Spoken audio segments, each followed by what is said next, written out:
Hey, gang. Checking my audio here. Hopefully that works. Do let me know if it's not working. Alrighty, we're going to be doing some brush management today. I noticed I finished up a couple of sketches for some magic cards and realized that my brush selection's just gotten out of hand. So it's a little example of what's going on there. So we're going to go through and clean out some of this today and refine. Make sure it brings me pleasure. I find I collect a lot of random brushes here and there, like just I see something that looks cool and I'll pick it up, throw it in, and it just never finds its way into my pipeline. So what we're going to do today is just dig some of these out. I added some new ones today too. So I'll show you kind of when I find a texture or something like that I'm really digging, and I want to make sure that I get a good variety of brushes in that vein. I do some brush building, so we'll cover a little bit of that too. Maybe even get in some sketches. Lean in if you got any questions, otherwise I'm just gonna mumble to myself as I clean these out. So I'm noticing first things to go. I've got these guys. I'll show you the brushes that I picked out. Some kind of hatch brush. Don't use them. Don't use them at all. So I'm just going to delete those outright. I have a lot of brushes that I use, like one shots. I'll build them right there on the spot if I'm doing something like I did a character that needed some rope, so I just built this. Pretty straightforward. I'm gonna go ahead and cut that. It's easy to build again. There's no need to hold on to these kinds of brushes.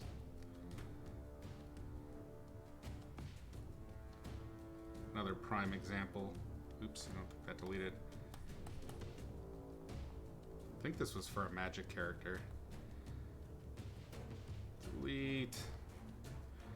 So my goal currently is to get brushes in here that I'm going to try and pull away from the concept art brushes, which are a lot of these like textury brushes. They're like a one-stop solution for making dirt or rock textures or whatever. And I want to try and take it back, or at least make this brush set more about traditional painting and making sure that I don't get a lot of the really soft opacity that kind of happens with brushes like this. I mean, it's staggered, but you see what I'm saying? This softness, it just creates a very digital looking effect to me. So we're gonna get rid of a lot of that stuff today. Delete. I also get a lot of these rakes. Rakes are great for good quick texture, for getting cross contour hatching. But if I'm not using them very much, then they gotta go. So let's... lost it. Where'd they go? There they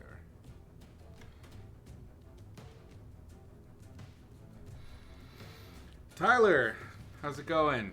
Thanks very much. Frios, no questions, just complimenting the work. Hey, thanks very much. I appreciate it. Really nice. I upload on YouTube in the continuation.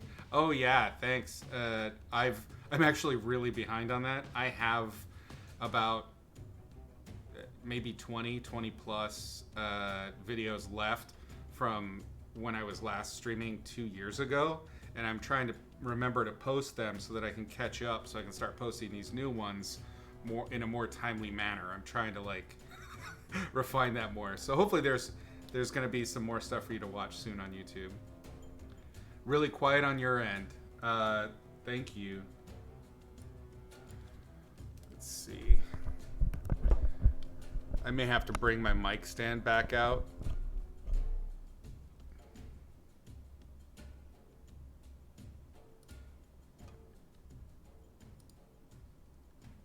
Which would be unfortunate, because that thing is in the way. Still super quiet? I can try and speak up too. Let me know, Tyler.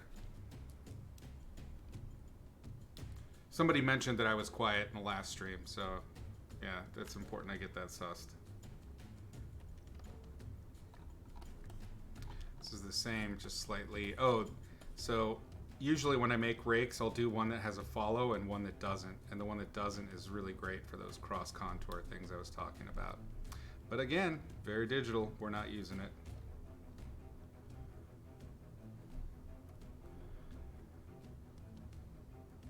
Naomi! Hey, how's it going? Thanks so much. Please do lurk. I like it. No worries there. We're just talking brushes today anyway. It's going to be pretty chill. I was doing some sketchies on some magic cards and realized how out of hand this has gotten. You've got me on max. Okay. Let me check. Maybe it's a properties thing. Like I'm maxed out on OBS.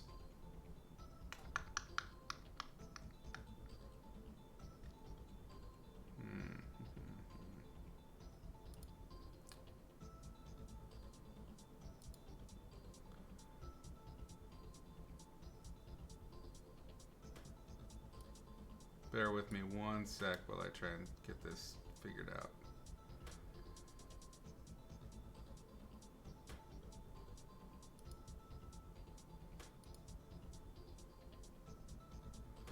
Let me put this at 20. How's that? I've upped it 20%. I just don't want to blow out anybody's speakers. I don't want to jump it too fast. Just keep me updated. If it is better, let me know, please. I'll leave that up, just in case.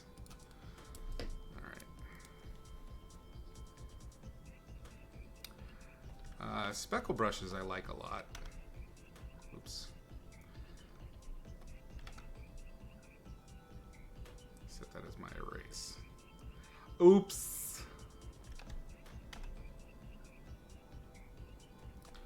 Probably keep the speckles. Yeah, anything that looks painterly, inky, that's staying.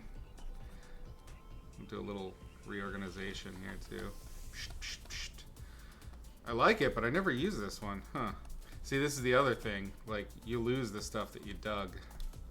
I'll hold on to that bad boy. I think I have better versions of this one.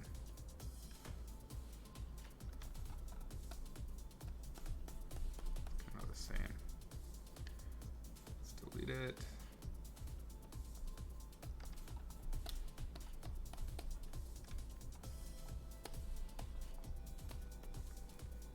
I like these color variant ones too, but they can get, if they're too like noise oriented, they can feel very digital too. I might keep that. I'll see if I can make a version without the color noise. You can control that here in color dynamics and apply per tip. Apply per tip is what gives you this kind of like little bit of noise in tip by tip, basically. So if you turn that off, what you get is you get color variation, but it's for the entirety of the stroke. And I tend to like that a little bit better. This is good, but I think I probably have plenty of brushes that already hit this mark. We'll make a new one, save it. I'll delete the other one.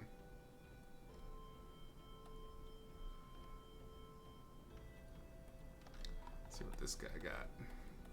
Okay, here's another good example of a brush to cut. So this has really nice texture and color to it. Or sorry, not color, but texture to it. But the problem is there's a massive chug that's really slowing down. And I imagine that's made worse by streaming simultaneously. So I'm trying to see if we can save it. A lot of things you can do to ease up computational use. That's a little bit better.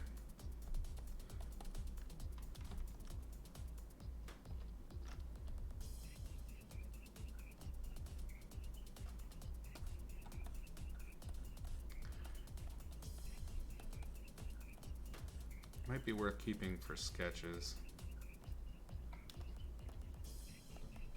This is a nice inky quality. We'll keep it. We'll save this version of it since we've eased up the use on the RAM. We'll get rid of the other one. This one's just like the other one. Yep. Just double check. I've been using that one a lot for kind of doing big fields of a color, especially with magic cards.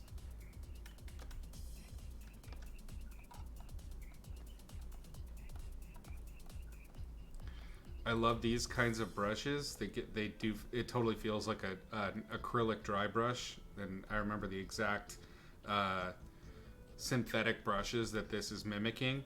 The only problem is it has a really strong mark indicator, and it's that little, this one here on the side. That can work against it.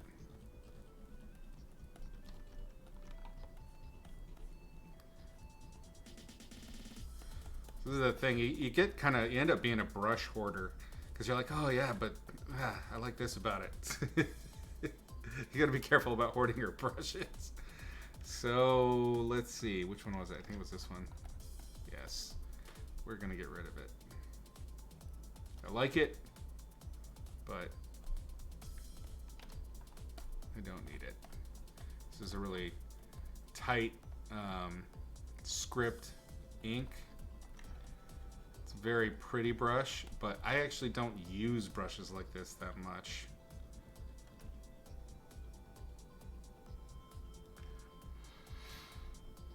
Yours takes 2 seconds to load because you have so many. Yeah, it's time to do a spring cleaning. The cool thing is you can always save your entire setup, and I did that before this, so like none of this is permanent. I have all of the brushes still, but now I can go in and cut out a bunch of stuff, and what's remarkable is you'll find that you don't miss them.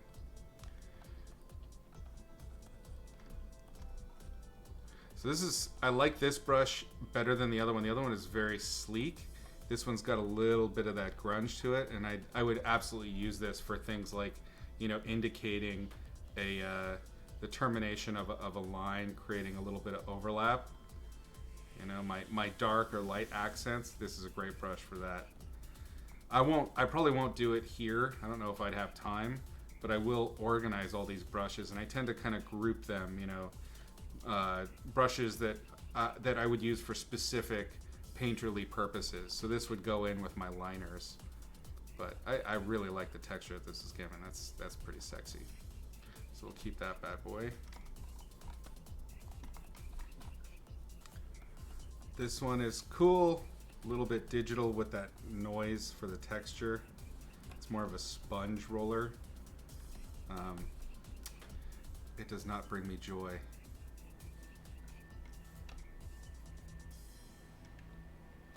All right, this gets confusing. So I just managed to delete an entire row, and so everything jumped over. Now I got to figure out where I was.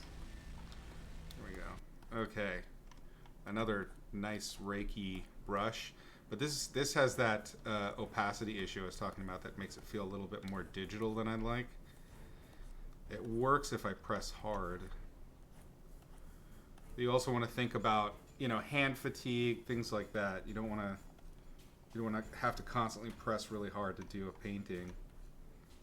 Believe me, you will start to cramp.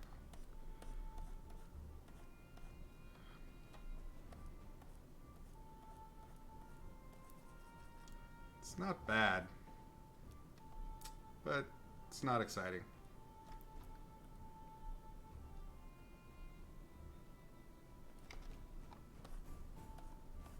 It's another nice inky boy. Ooh.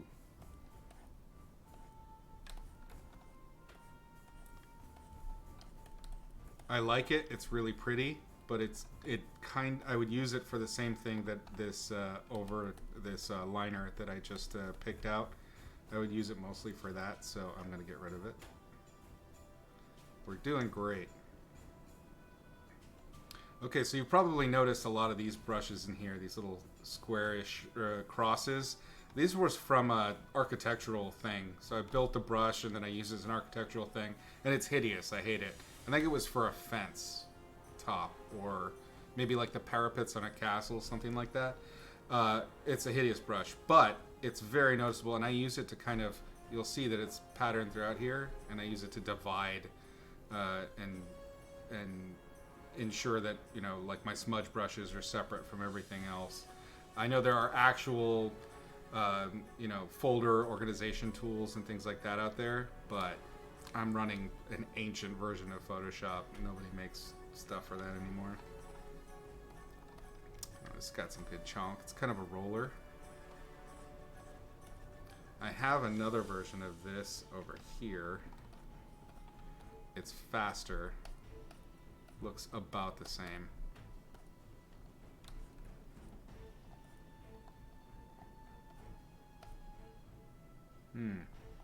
There's better texture in this one, though.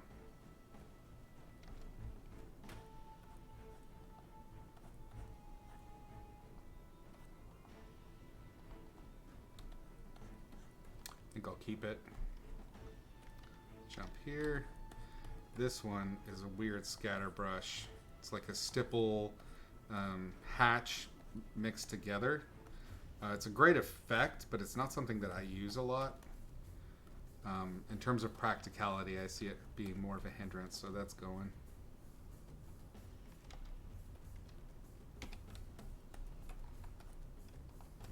It's another one of those noise colors. Let's put it per, go back to color. Remember, apply per tip, we turn that off.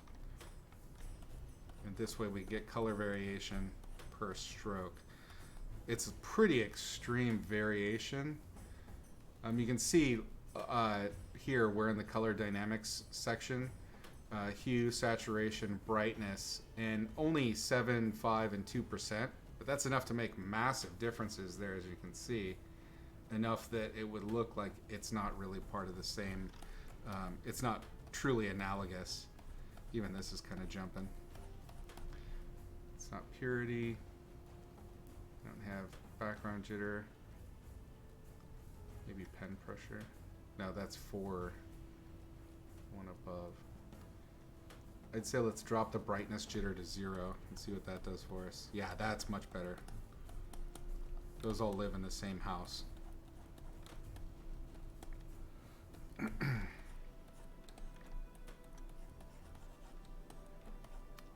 I like the background texture it uses. It's pretty nice. We'll keep it. But first I need to save it. Don't forget to do that, otherwise you're going to end up with just multiple copies. So we'll delete the first one. This guy I like. Again, I like using it for big fields. So if I'm starting a painting, you know, this is great for just a quick prime of the canvas. Get some color variation, some texture variation. It can be a little bit stampy, so you got to be careful. But it does look pretty natural, like an oil painting, an oil underpainting. So we'll keep that one.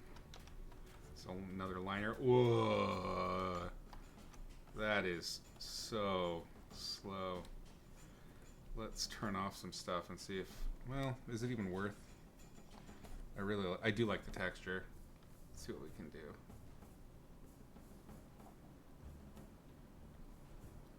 Let's turn off color dynamics. That helps significantly. Ooh, that's nice. It's a good hatching one. Look at those little cross textures that you get. That's nice. This feels like a very thin round brush, an acrylic round brush on a nice cold press or something. Juicy. We'll save it. Boosh. Let's get rid of its cousin, which is here.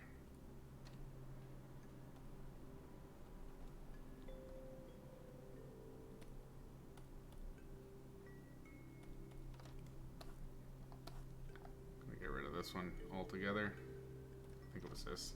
Yeah.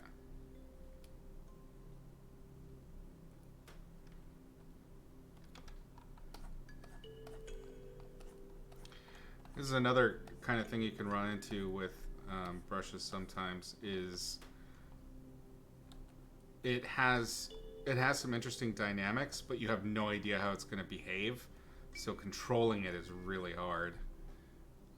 This has a lot of silly jank on it. Let's turn off some of these things. Turn off angle jitter. Go to rotation. If you have questions about these, any of these elements for the brush thing, please lean in. I'm happy to explain it if you're keen.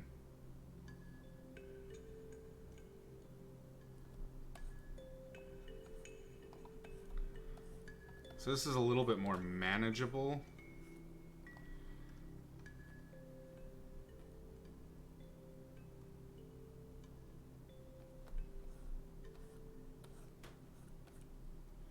Still weird. There we go.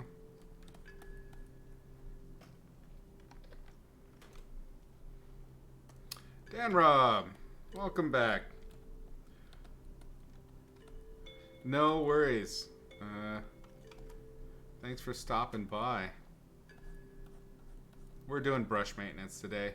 We'll probably do a little sketch when we're done, but nothing crazy.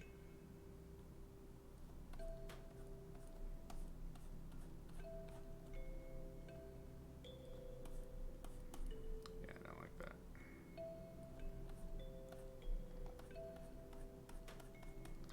This one I'll keep. Make a new one. Let's delete the first one. I think it's this guy. Yep. No, wait. It is not. It is this one. Yep.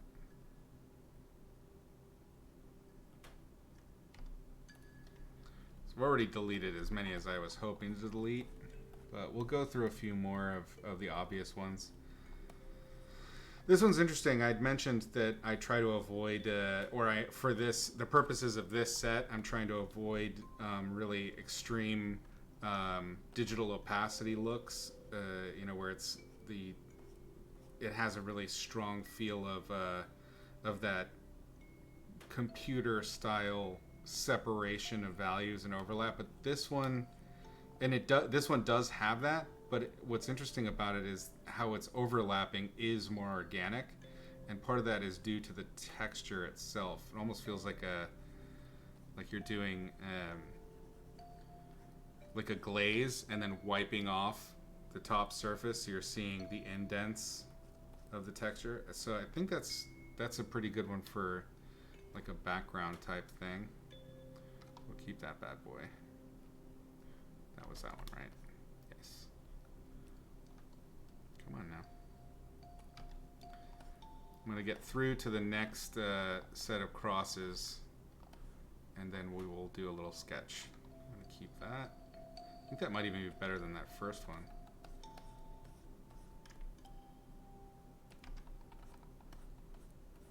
Nah. About the same.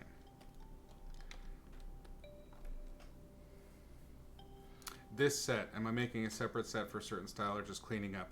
Both. I'm cleaning up overall, but part of the goal was I was working on some sketches for some new magic cards earlier today, and I found a brush that I liked, and I started making a couple of variants of it for future use, and realized I want to start doing, or I want to have a set that's more organic, painterly based, and build around that. So that requires me to clean up a whole bunch of stuff. So I'm gonna just cut a lot of this crap out, and then I will restrict myself to the more painterly brushes for a little while and see how it feels. It was a lot of fun doing those sketches. It's kind of partly why I've got this wild hair at my butt to do this now.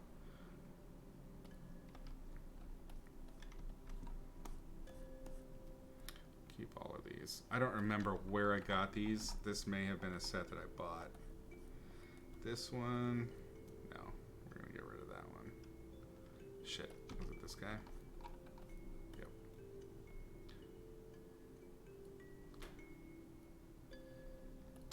A lot of work goes into these. You can definitely see it. Ooh. Let's turn off color dynamics. Another major RAM hog is dual brush. So be mindful of that. If you're really struggling with a brush, check to see if dual brush is on. Turn that off. So this kind of gives me effectively that glaze over I was playing with before, but it's a different texture. And it's not doing it for me. I think that was this one. Yeah. Alright. That's enough cleanup for now. Think. See if there's any other main offenders I need to get rid of. So I'm gonna, just as, you know, what I'm planning to do in the future. Actually, I can do some of this right now. Let's go to Preset Manager. You don't have to do it one by one. If you go to Preset Manager, you can go in and just select whole sections and carve them out. So I want to get rid of these kinds of things. Anything, whoops, trees, little digital grass textures, the thumbprints, they can go, the rocks. Oh no, it's moving stuff.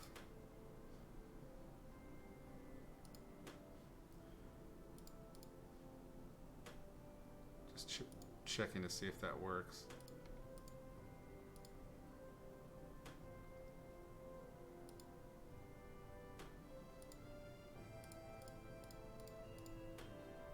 Delete. See, we're getting rid of big chunks now.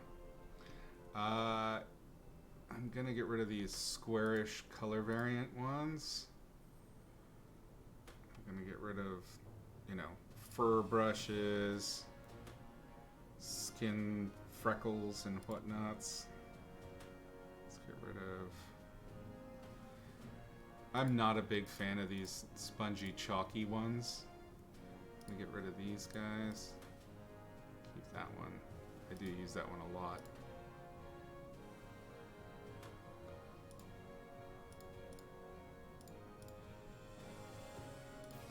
Now we're just hacking into it. No sponges.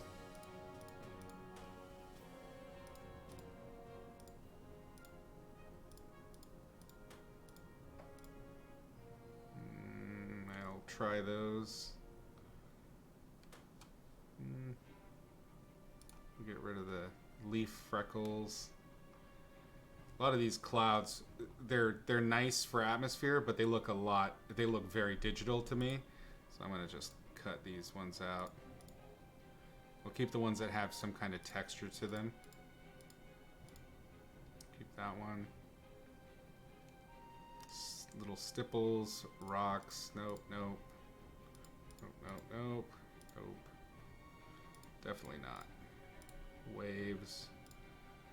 Oh, go bye-bye now.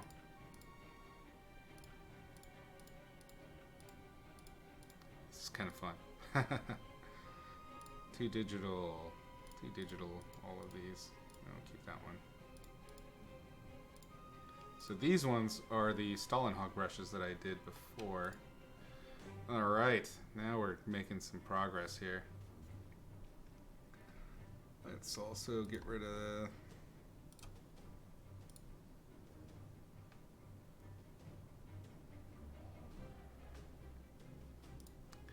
Truly, I mean, I have so many of these brushes and I just don't use them. Some of these are even repeats. This is unacceptable.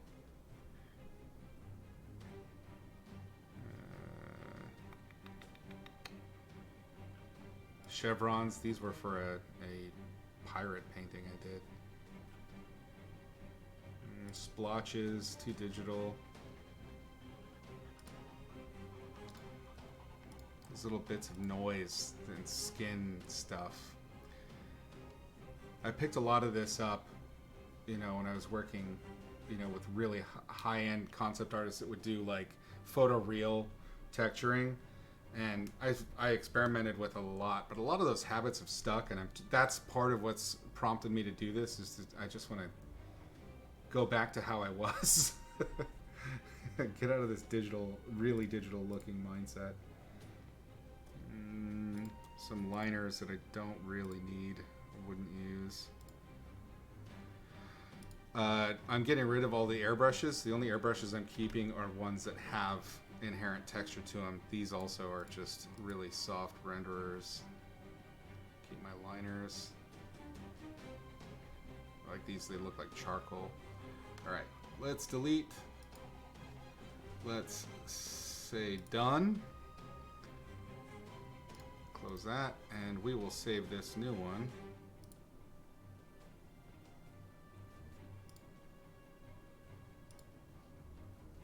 And off we go. Now we shall sketch. Exciting times. How's the audio, by the way? I haven't checked in on that in a while. Still sounding really, really quiet.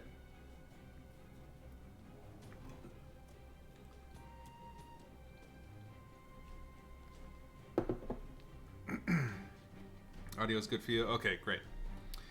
All right. So what to paint?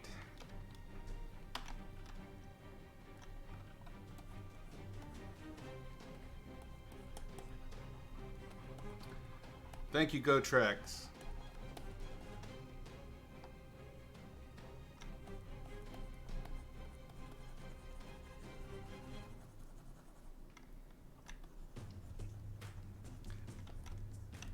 I'm trying to kind of, in a way, I'm trying to mimic how I used to paint when I was first learning to paint. And I really like painting in oils, but the easiest one, the one that I really glommed to, was acrylics. Not because of the detailing that you can do with it, because it dries so quickly, but because of how messy and lazy I could be with it. I've mentioned it many times in streams and classes before, but my primary motivator for just about everything to do with art is founded in laziness. I'm a terrible teacher. You should never listen to me. Okay, we got some texture now. Merge it down. Let's make it a layer.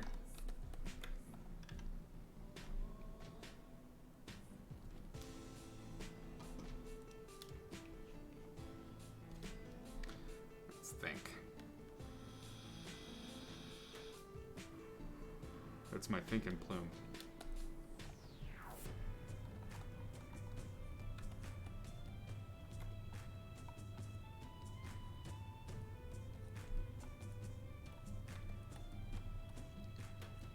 In some ways, in many ways, it's so much easier to paint from observation, and I love to do it, but there's something highly amusing about trying to invent something from nothing. Let's switch this back to a...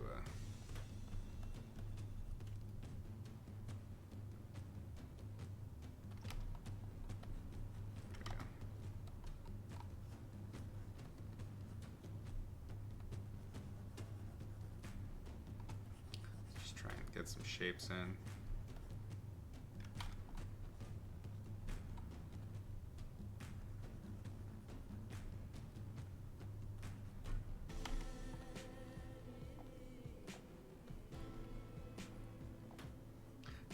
I find painting with it, and this is another thing that we had to do a lot, you know, in those traditional painting classes when I was a student so many years ago, was you had to think, and you had to use your biggest brushes to do your big decisions.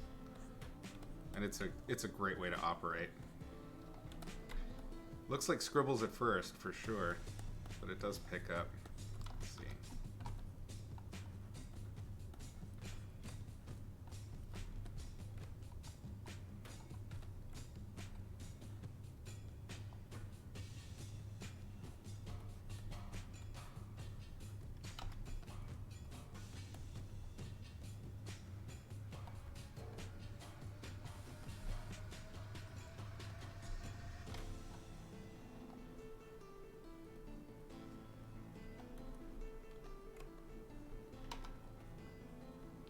Let's see if I can work with some strong directional lighting. Make lighting decisions right away. Again, big brush.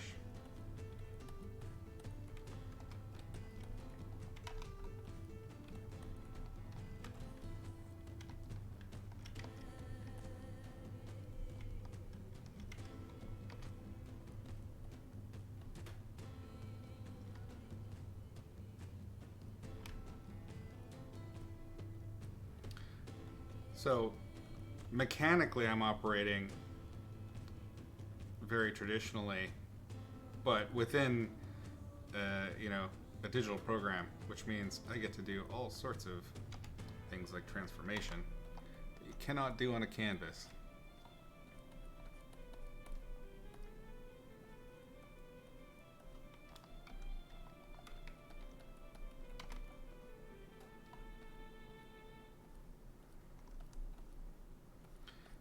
The thing that you get from painting big to small is if you're careful not to go over the kind of instinctual gestural strokes that you first lay down, you can get some really impressive motion out of the final painting. It's about knowing when to stop, which is something I'm still working on, let's be honest.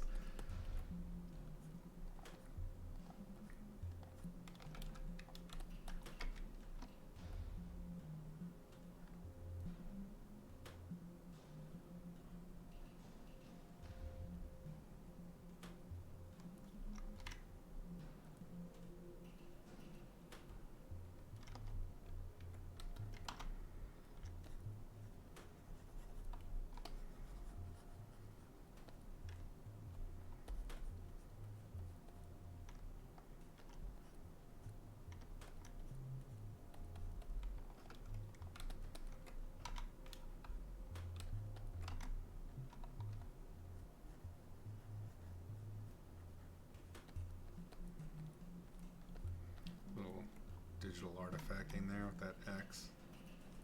Pay it no mind.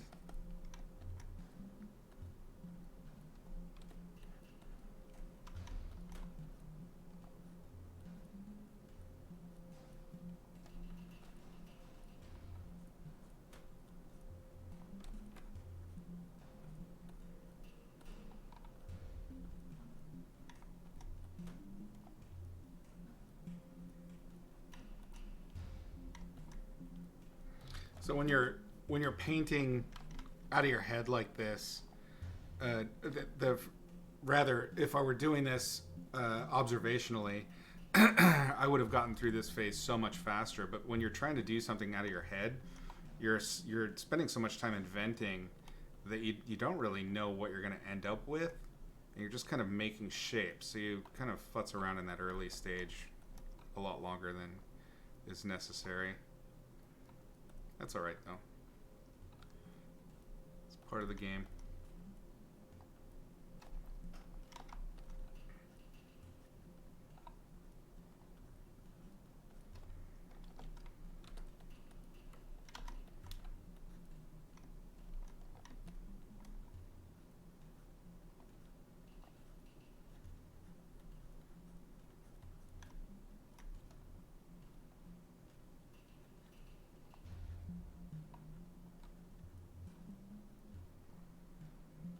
I like to treat it sculpturally in the beginning.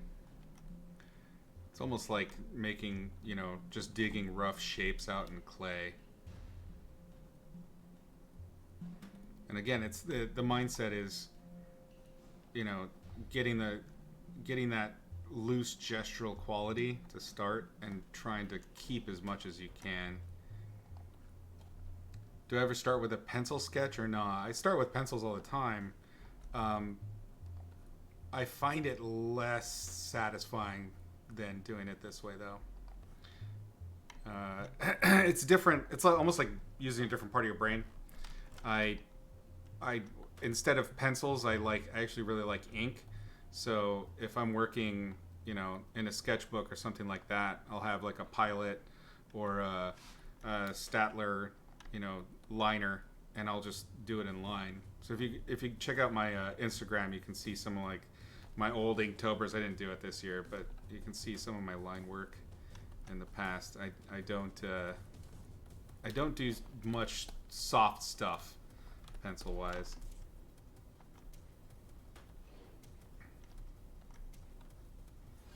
Everything's chonky. Dan Rob, thanks for hanging. Yes, there will be, before this gets to YouTube, there will be a lot more videos that go up. So.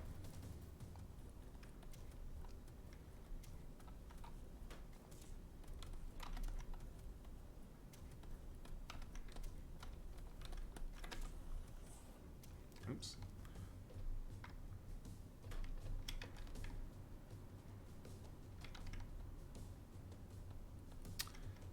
Thanks for hanging.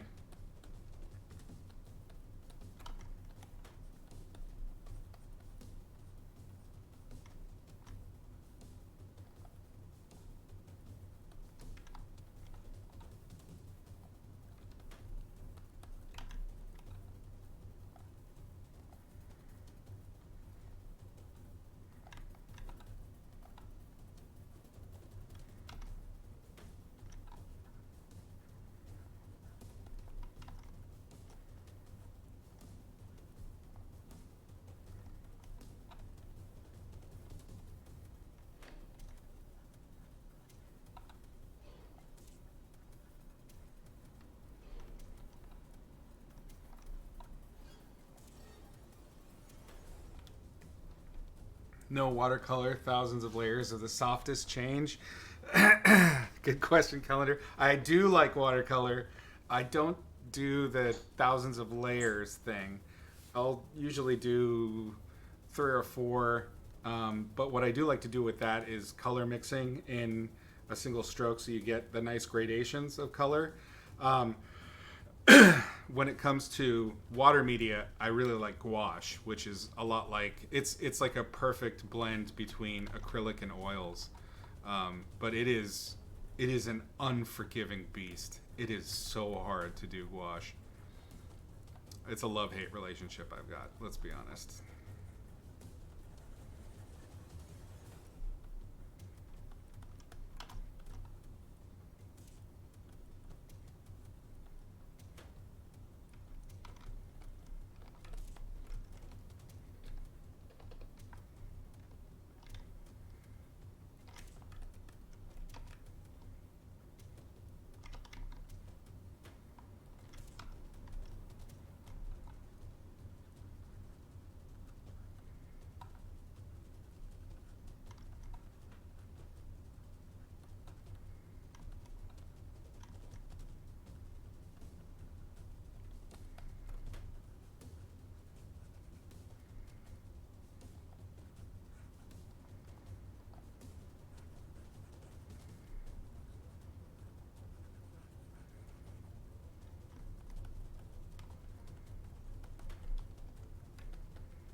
Down a little bit because it is messing with my vision.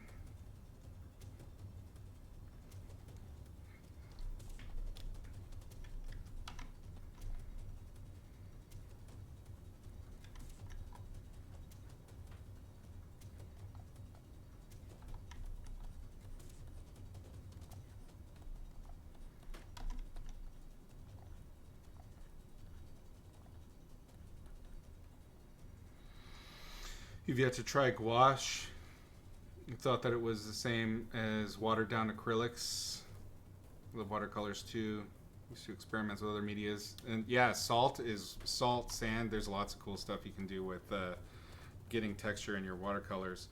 Gouache is not the same as acrylic, although they're related. Unlike acrylic, gouache is you can re-wet it and do some stuff. Because of that, when you're painting with the water base, it's really easy to pick it up when you don't want to. So it's one of those things where you kind of have to know what you want, do the thing, and then stick to your decisions. It's very unforgiving. James Gurney paints almost exclusively in gouache, although he can paint anything. He's a genius. But his tutorials on gouache are fantastic. I love them.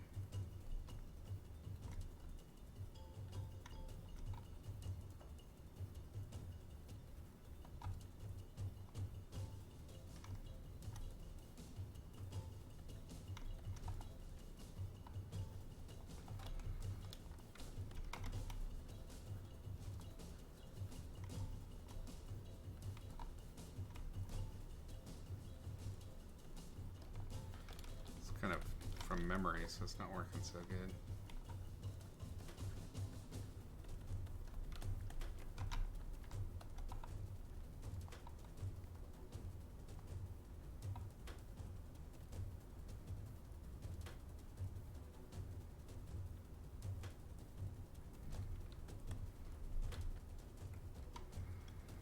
Right, so we've done some big decisions with a big flat brush. Let's see what we can do with something a little bit more of a round.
Okay, so we've stuck to a dark for a while. Let's make a new layer. Let's do some digital stuff. But because we've done pretty tight value key, the digital stuff should behave.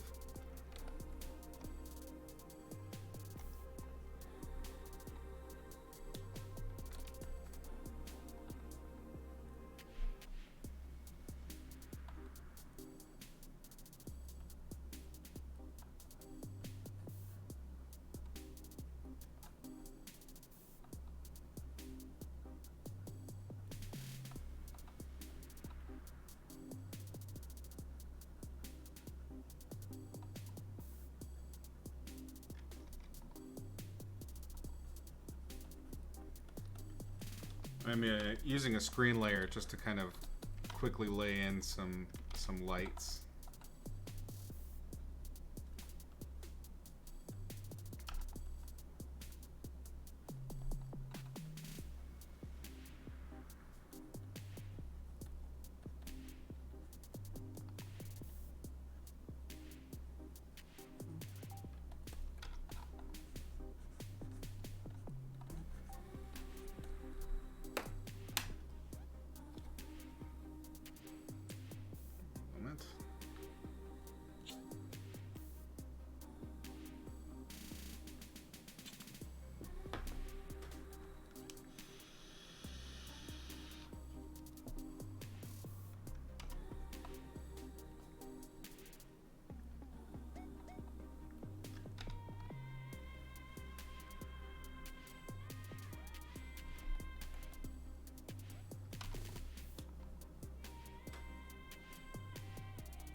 even darker.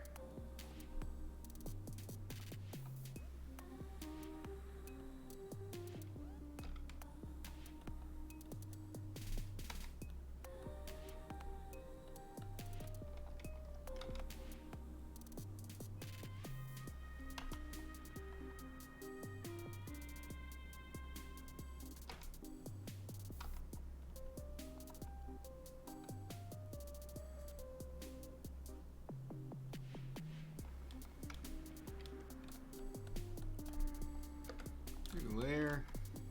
Establish a little bit of light, although there's nothing even 50% in this. So maybe we can do, what could we do here?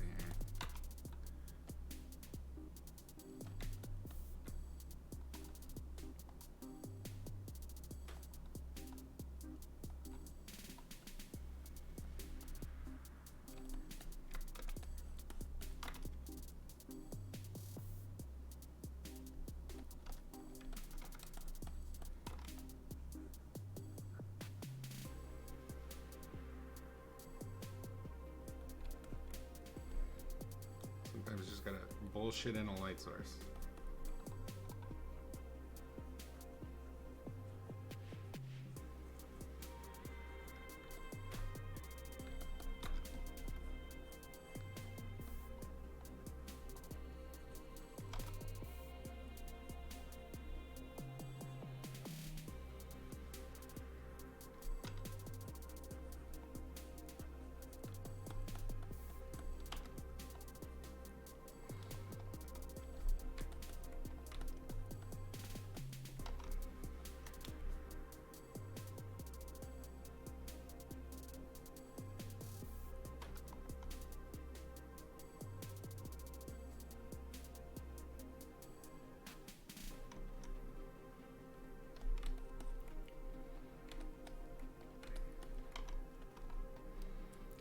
Great opportunity to use our liner that we made up earlier. Not the liner, this is. Yeah.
Great voice. Welcome. Glad you could join.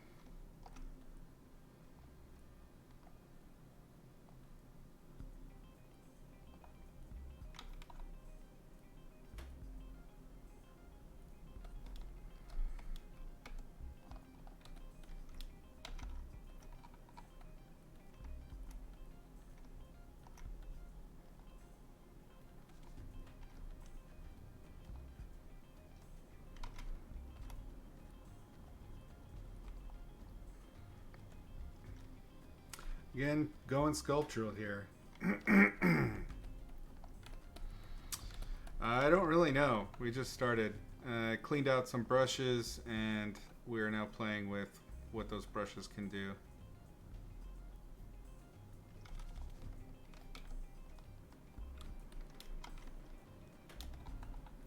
Seeing where the textures lead me.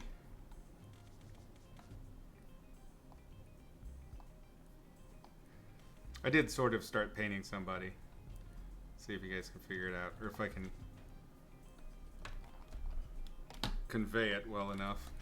I mean, this is out of my head, so.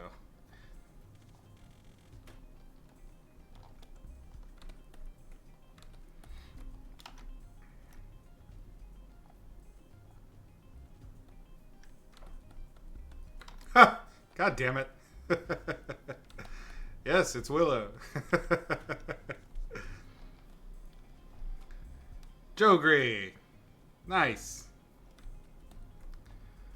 All good. Lurking is absolutely welcome. I do it all the time. Yes. I started painting Willow. That is my guess as well, Grey Voice. But I never assume.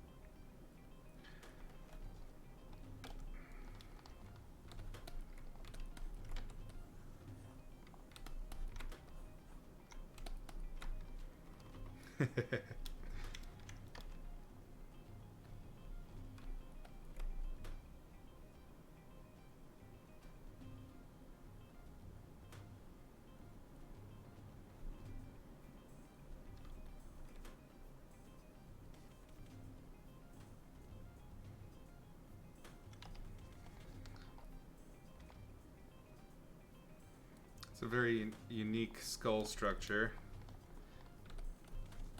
Timeless.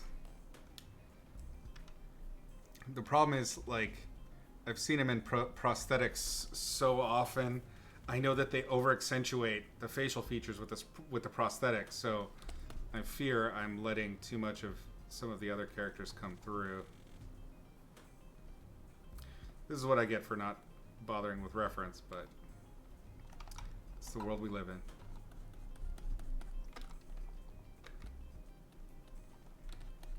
I don't think the Nelwyns had pointed ears.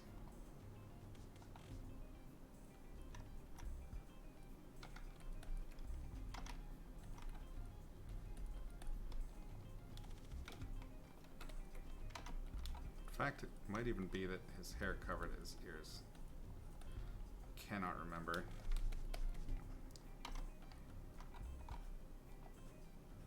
I mean, I'm kind of doing a variant. I don't remember the exact outfit.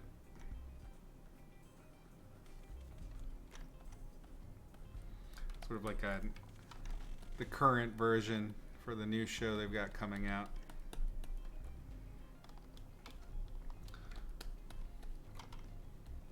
I know that the Nelwyn race in the show do get beards, but I feel like it would look strange on him. I don't know. Does he have a beard? I can't remember. I saw the trailer, but I don't remember if he was in it.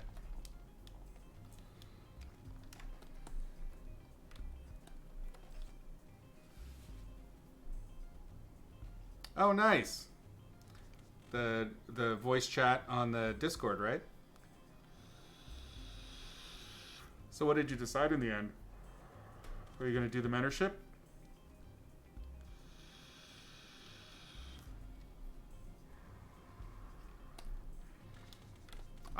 I'm always pro taking the class, so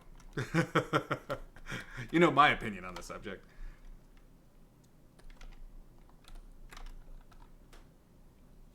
Oh, how are we doing on time? Okay. So we can. This was supposed to just be like a brush test, and it ended up actually being a pain. I will probably have to cut it short. I think we got maybe a half an hour. help it.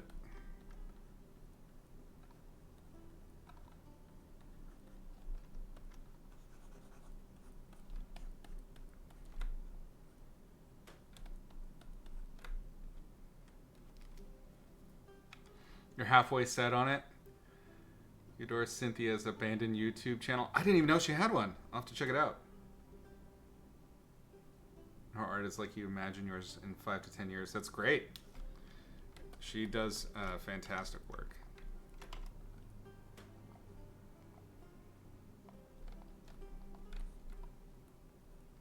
He's older, maybe a little bit more receding in the hairline.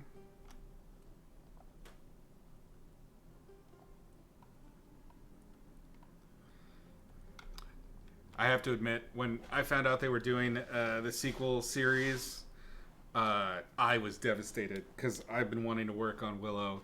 It's since I was a little kid. It's one of my most favorite movies of all time.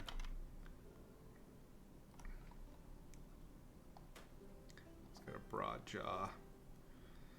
It killed me. Killed me inside, I tells you. Let's knock all of this ear back.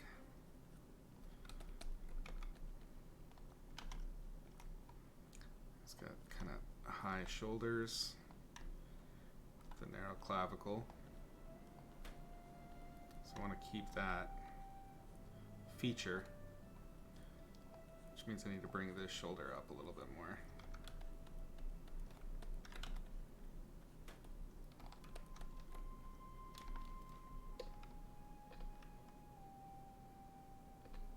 Oops.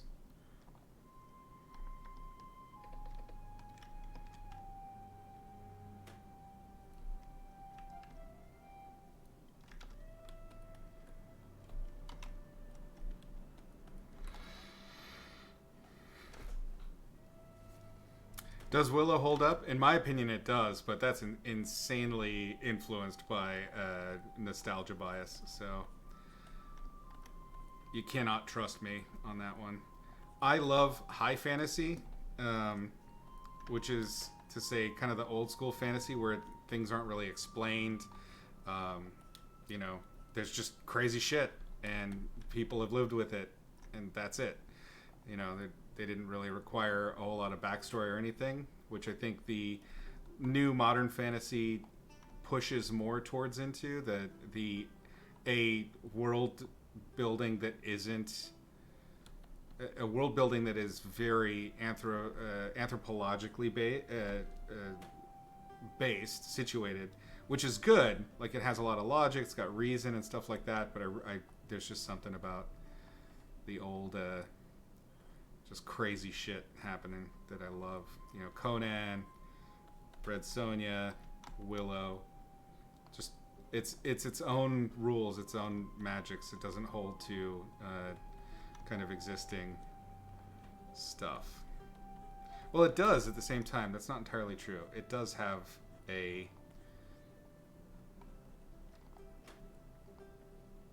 kind of a home in existing mythologies. But it's just never explained, which I liked. I think I'm making this arm too long.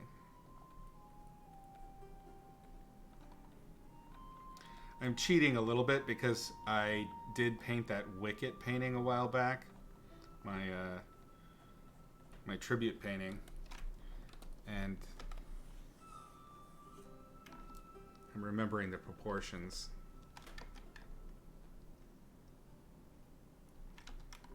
I really feel like we can't capture the feel of him without a little bit more of the stature visible. Let's get some of that dark over here.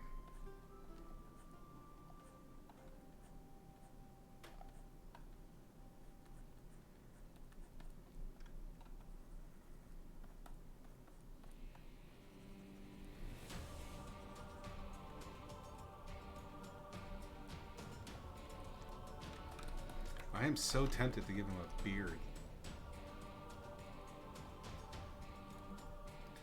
I don't know, I've just never really seen him with one.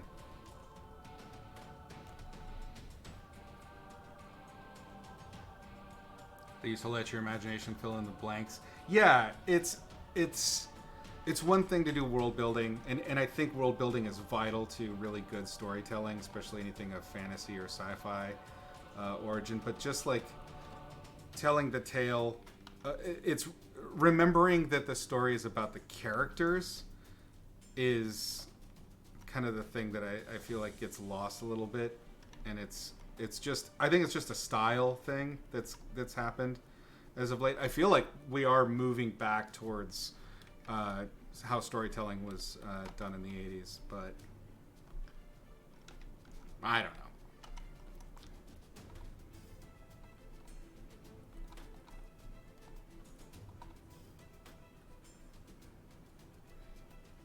It'll be interesting seeing how his silhouette changes for the new show now that he doesn't have to carry Elora Danan around. That kind of, big lump shape on the back was very distinctive.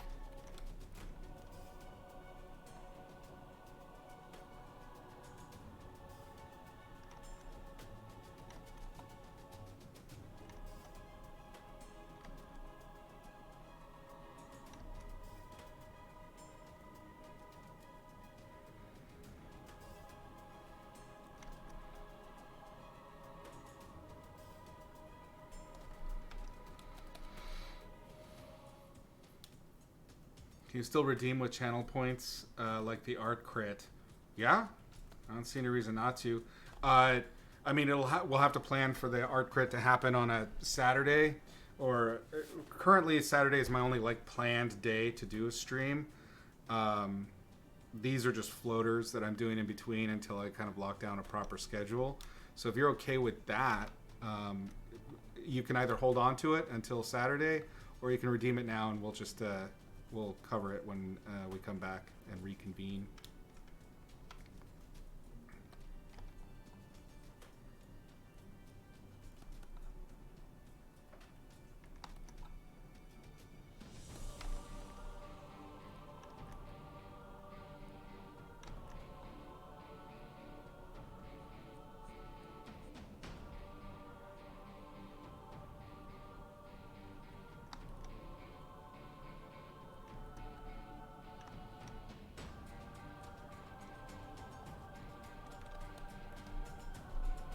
Cool.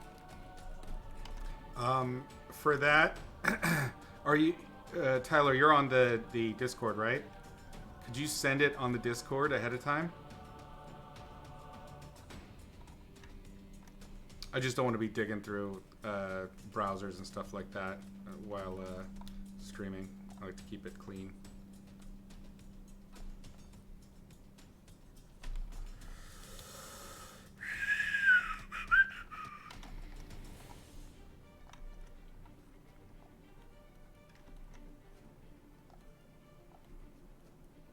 I guess you've been holding on to your points for a while. I think this is still too big. Let's shrink it down. Yep.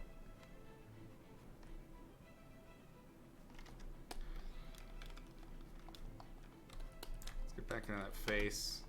See if we can, we'll dump our last 10-15 minutes just into the face and leave the rest. I mean, it's just meant to be a sketch. It was never meant to be really finished, so I need to...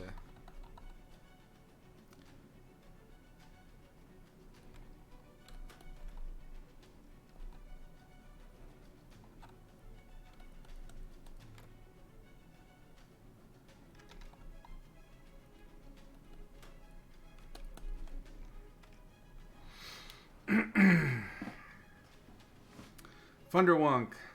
Long time no see. Been out on the boat. No, I actually just sold the boat a few weeks ago. Boat adventures are finished for now, until I get another one.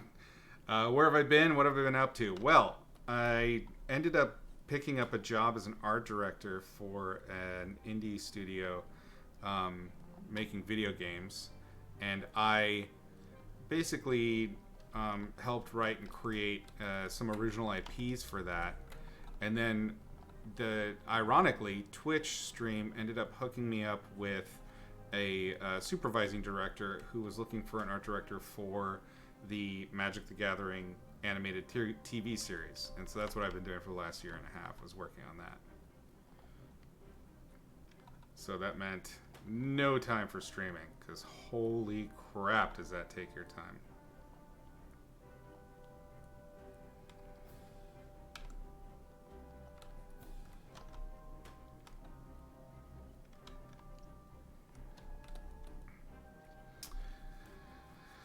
How many of you are animating the series? How many of you? How many people are working? Were working on it? I was just art directing. So the first season I art directed. But my contract finished up a few months ago. So I am no longer in possession of knowledge regarding the show. How many artists? I think, okay, so in-house there were, I think I had about 11 artists that I was managing, and then there was external, and that was multiple studios in different countries that I was art directing. And for those, you need in-house art directors over there. So I'm working with their in-house, I'm working with their artists. So all told, it was dozens and dozens of artists. It was good. It was a very good experience.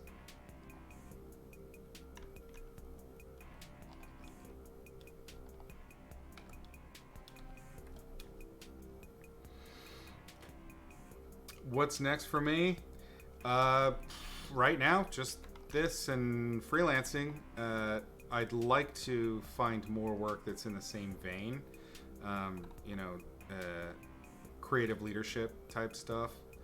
So I've been holding out for that. I've been interviewing here and there, but just haven't found a good fit yet. For me, it's going to be like the team and the project. Those are going to be the most important things for me. I think I'm giving him too much. Again, it's the prosthetics that I've seen him in so much are really janking my ability to tell his proportions here. Because he does have unique proportions with this specific type of dwarfism.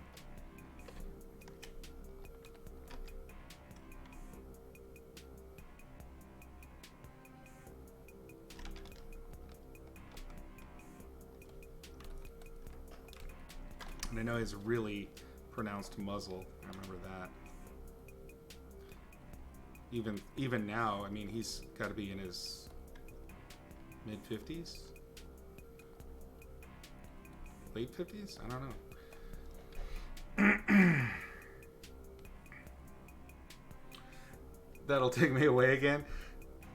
It's not the goal. A lot of the places that I've been talking to, not all, but a good chunk of them, I've pitched trying to do like a combo thing where my work that I do for them is actually streamed. I think that it's an underutilized asset, both for marketing, for creation, building a community. It just seems like a massive missed opportunity to me to like just do everything in the dark and not include people. So ideally, I would not be wholesale leaving again. It would still be, the stream would still be going, just minimally. Kind of like it is right now.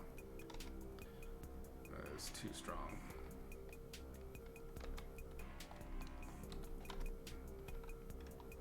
Yeah, doesn't that sound rad? Like, I think that would be very cool. It kind of would pull some of the mystery of development out, so that we can all see what it's really like. I mean, I guarantee you would not want to see all the meetings, because that was a lot of what I was doing. But if I'm doing an IP, an original IP development project, that would be sick to share it. Is there a route to get into Wizards art directing? I don't know. Like I said, how I got into it was because the supervising director saw my stream and liked it. So, do a stream? Maybe. I could not say for sure. And I mean, to be fair, I am absolutely struggling now trying to get the right kind of art direction gig at this stage.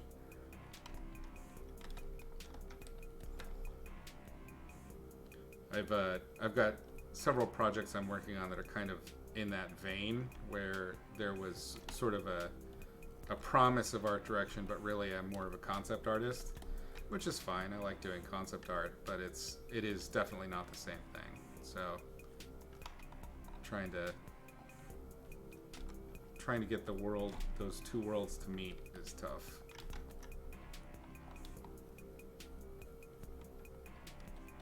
Also, there is a glut of, available artists, directors, and things like that, because you have all of these shows that have been canceled. So it's tough. It's tough out there right now. That's all right. We got each other.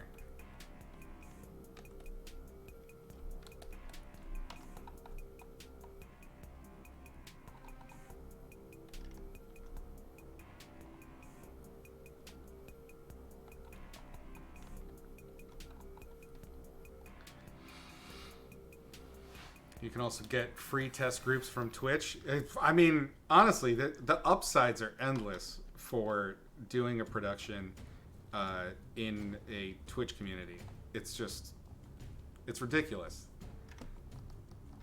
Patent pending, patent pending, patent pending. Build a fan base and train new artists at once. Yeah. If we get crits enough and then, get to look at stuff. And everybody's kind of already in on the production to a degree. I mean, yeah,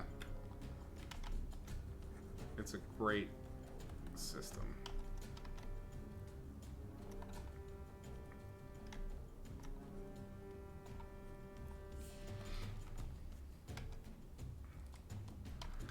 I don't want these details here just too much. How are we doing on time? I said I was going to do the face, and then I did like an eyeball, and that was it. Let's get back to the face. God damn it. I am so easily distracted. Oh, Lord.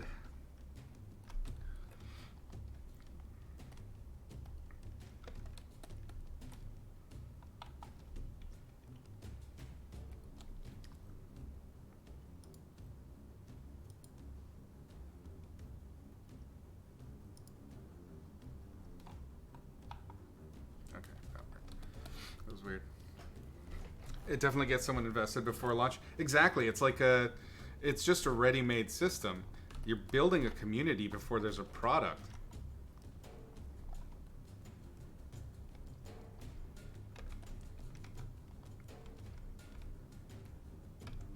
How could you not want that?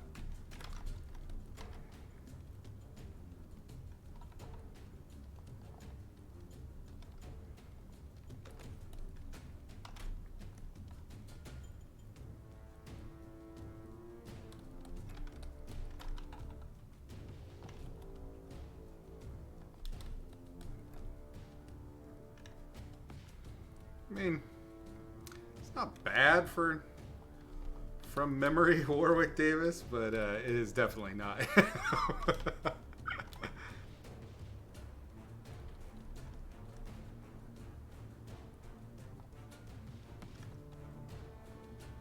know, he's got kind of a tight epicanthic fold there. It's very English.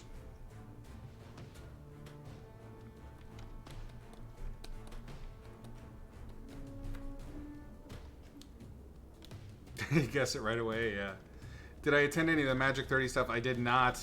I have not been to an event since... I think it was the... I want to say 2014 2015 Grand Prix in Vegas. That was the last thing I've been to.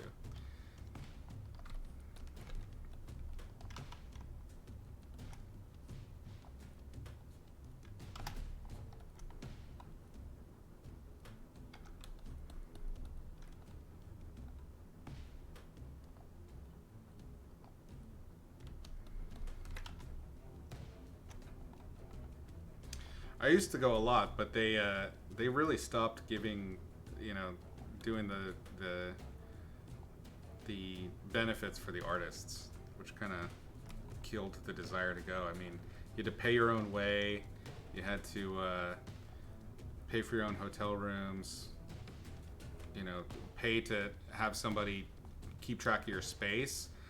Like it just got kind of out of hand. Like you basically needed to be a full-time a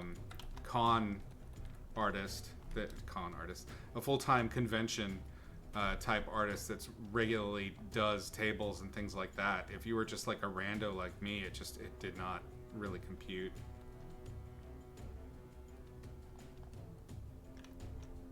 This a little smoother.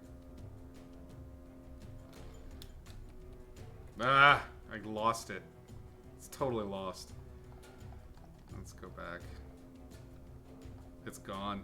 I killed it.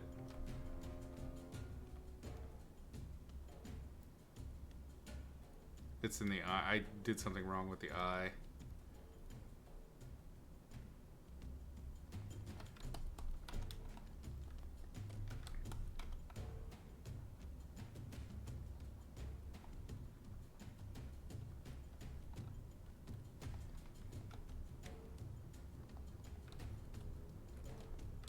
Oh well.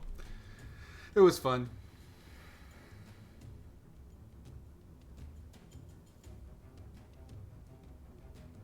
Pre-COVID, yeah. It was a while ago. Still need to get your Kess signed, yeah. Yeah, it costs money to go. And unless you're somebody that, when I would do it back then, I didn't charge for signatures. It was one of the few artists that didn't. So, like, if you came up to me with a stack this big, I'd sign them all. But I just wasn't making any kind of money that would make it worthwhile, because I ended up having to pay for those things myself, paying for the lodging and the travel and all that stuff, and it ended up not being worth it at all, because it ended up costing me money.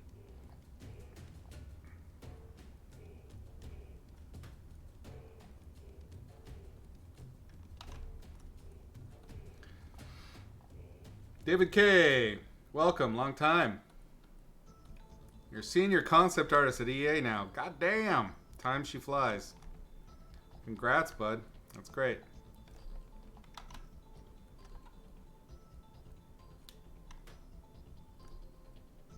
What project are you working on? This is Willow fan art. It started as a brush test and got out of hand.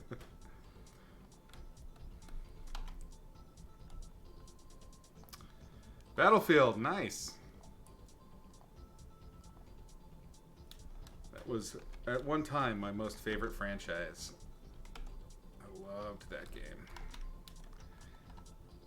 I used to play Battlefield constantly.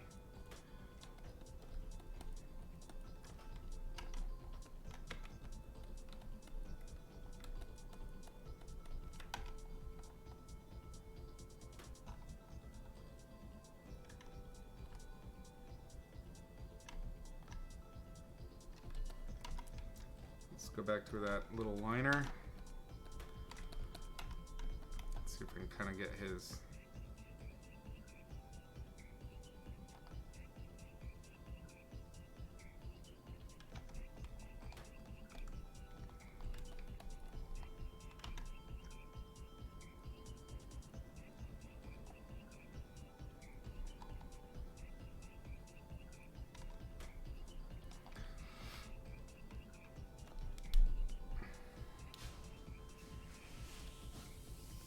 Yeah, man, that's exciting.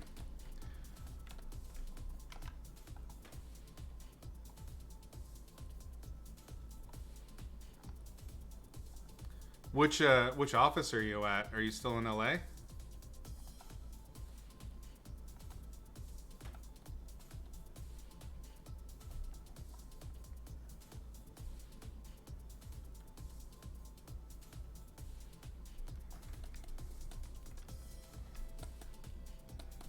Nice. Well, let me know if any of those studios need a remote art director.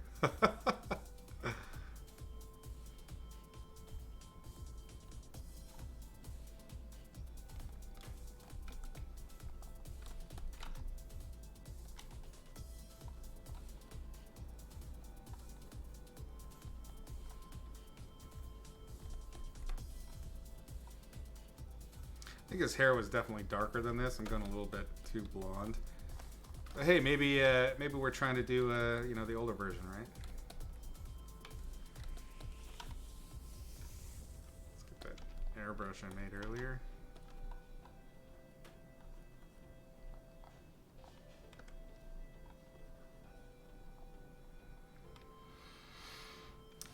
Funny you should mention that. You just got more budget. You do need more people. Oh, no kidding. Yeah, sure. Please do. I'd appreciate it. I am hunting for the right project and the right team right now.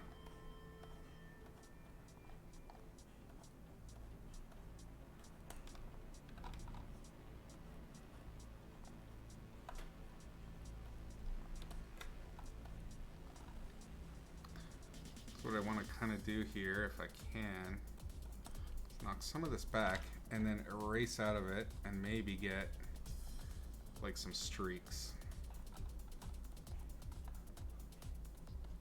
It's not going to be as effective as I thought. That airbrush is too chonky.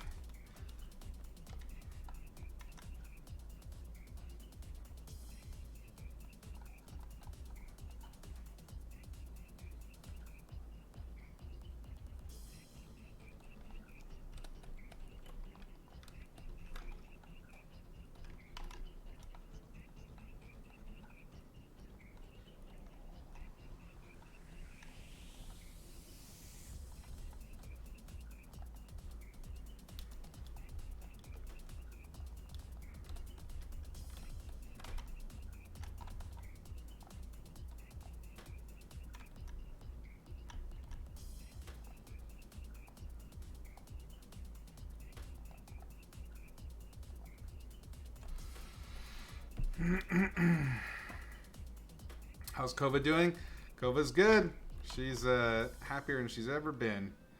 Boat just sold a few weeks ago, actually. It was severely underpriced, but that's all right. I really needed to get it moving. I'm sure the new buyer is very happy.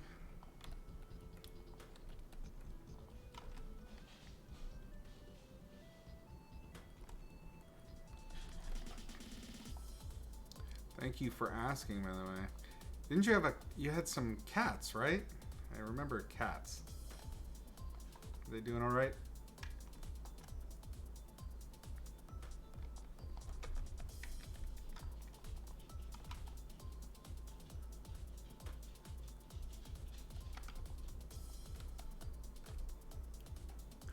Are we on time? Oh boy. Couple of minutes. We're doing a couple minutes. Not much.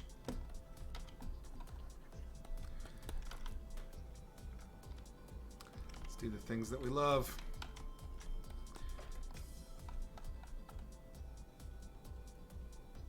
Oop, too much. Ha!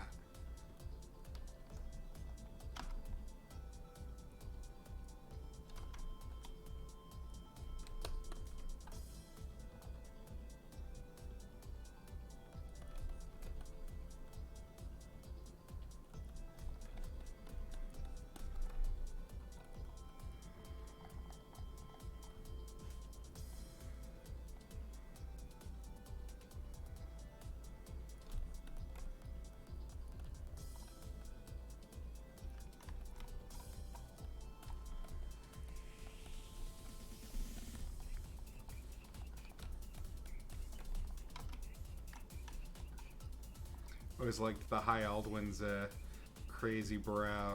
Let's see if we can give Willow a little bit of that action.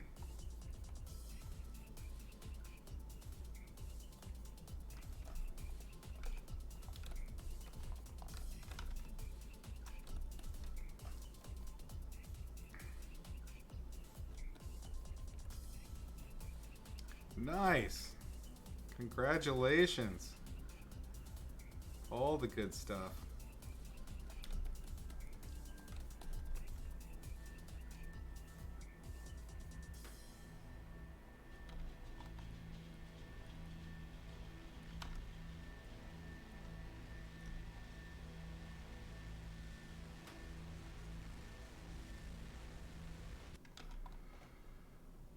That's really amazing, man.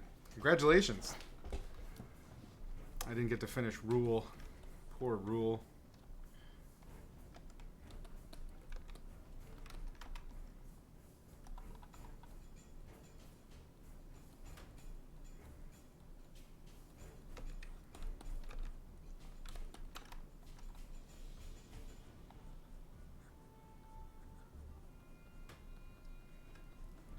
Just receding that hairline just a touch more.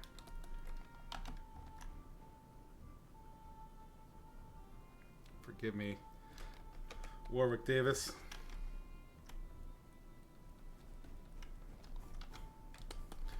Maybe a little bit of lining for shits and gigs.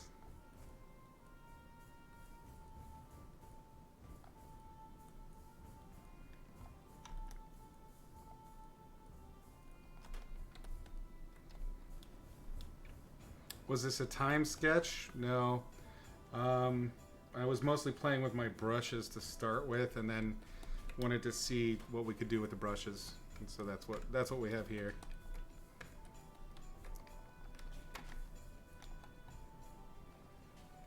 I don't have a time on that. If anybody was keeping track, let me know.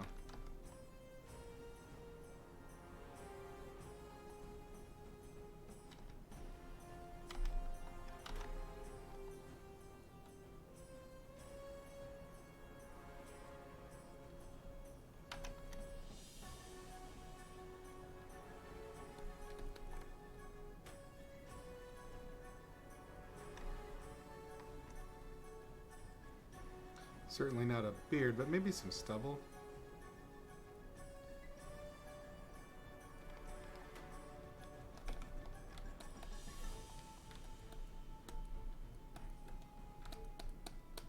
Hey, round brush is a winner for a reason.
This one was all about deleting brushes. I got rid of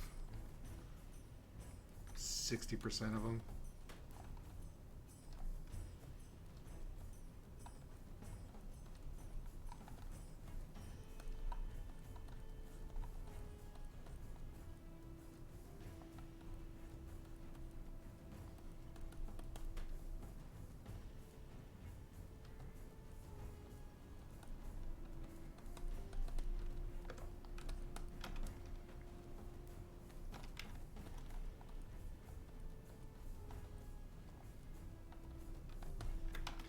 Those are the exact concept art brushes I was talking about. Not wanting on this, but whatever. We're out of time.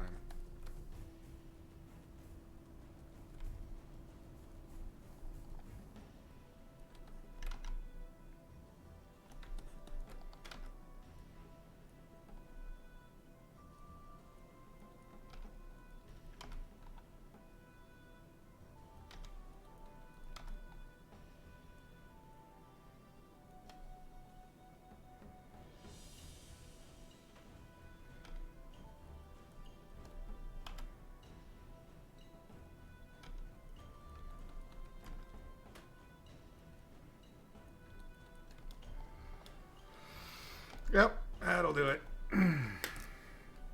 All right. That is it for today. We've cleaned out some brushes. We did a little sketch. We had some fun. We chatted about work. Always nice. Thank you very much for hanging out, gang. I must away. I have Call of Duty to play, of course. Do you have any plans to get back into teaching? This is it. I'm basically teaching for free now on Twitch. Yeah. I still have up, like the Patreon tip jar, and I have the Gumroad. So Gumroad's forever. The Izzy's Logic of Light and Color can be found on there. You can find all those links in the About section if any of you are interested in studying my practical painting techniques. But yeah. Awesome. We'll see you all on Discord. Take care, gang. Thanks so much for hanging out. Until next time, paint smart, paint sexy.